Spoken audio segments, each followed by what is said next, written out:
Morning everyone. आज देख लेते हैं बाईपास फैक्टर। हम लोग का जो भी प्रोसेस था वो सब हो चुका था।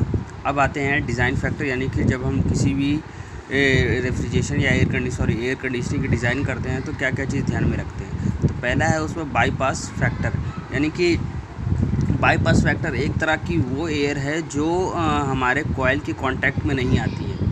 ठीक है, जैसे सपोज़ करो ये हमारा डक्ट है, ठीक है, और ये सेंसिबल कूलिंग कॉइल है या फिर हीटिंग कॉइल है, दोनों में से कोई भी मान लीजिए आप। ठीक, तो जब हमारी यहाँ से एयर जाती है तो कुछ एयर क्या होती है वो ऊपर से निकल के बाहर चली जाती है। ठीक है, यानी इसके कांटेक्ट में नहीं आई, इसके साथ इसने कांटेक्ट नहीं किया।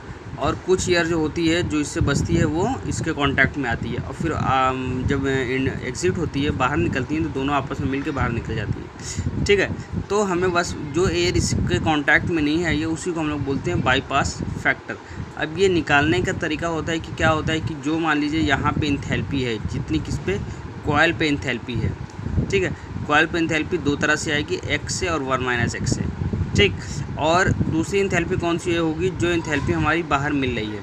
ठीक है, आपस में बराबर कर देंगे तो हमें x की वैल्यू मिलेगी। अब देखिए, अगर इसका डेरिवेशन है, ये जो है डेरिवेशन वो कल करेंगे, आज इसको समझ लीजिए। ठीक है, आज बस खाली यहाँ से लेके इतना ही। ठीक, तो इसमें देखिए क्या करेंगे कि मान लीजिए अगर ये कॉइल हमारी हीटिंग कॉइल है, यानी ये गर्म है, यानी इसका टेम्परेचर गर्म है तो क्या होगा, ज़्यादा होगा। ठीक है, अब कोई यहाँ पे एयर आई, मान लीजिए उसका टेम्परेचर है 35 डिग्री सेल्सियस। ठीक, और यहाँ पे जो कूलिंग कॉइल है उसका टेम्परेचर, हीटिंग कॉइल है उसका टेम्परेचर है 100 डिग्री सेल्सियस।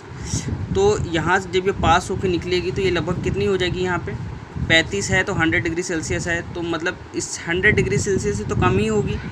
ठीक है, पर 35 डिग्री सेल्सियस से ज़्यादा होगी, यानी मान लेते हैं सपोज़ करो ये 60 डिग्री या 65 डिग्री हो गई।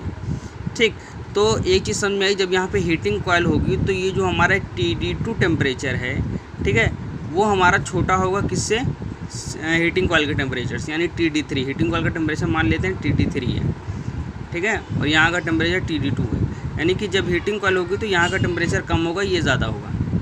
बात समझ में आ गई क्यों। अब अगर ये कूलिंग कॉइल है, ठीक है, और ये यहाँ का टेम्परेचर मान लीजिए फिर से वही मानते 35 डिग्री सेल्सियस, एयर तो नॉर्मल एयर जो आ रही है 35 डिग्री सेल्सियस, और यहाँ क्या है, कूलिंग है, मान लीजिए यहाँ पे है आपका 0 डिग्री सेल्सियस है।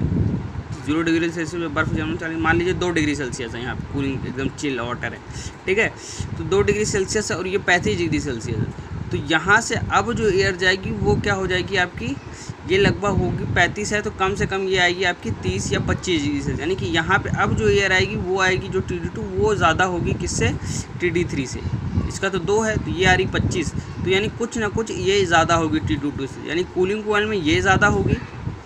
ठीक है, और हीटिंग कॉइल में हीटिंग वाली ज़्यादा होगी। ठीक, अब इसी तरह से मान लेते हैं हम यहाँ से 1 किलोग्राम एयर हमने यहाँ से पास कराई, और 1 किलोग्राम में से कुछ किलोग्राम चली गई ऊपर से, जिसको हम लोग बाईपास फैक्टर बोलते हैं, और x ऊपर चली गई तो बची कितनी, 1 - x। तो 1 - x ही कॉइल के साथ टच में हुई और वही पास हुई, और फिर बाहर में जा रहे हैं x किलो वाली भी आ गई, 1 - x किलो भी आ गई, दोनों जुड़ के बाहर निकल गई। ठीक है, तो यही हम लोग को अब पढ़ना है। ठीक, अब यहाँ पर ये सब हो गया।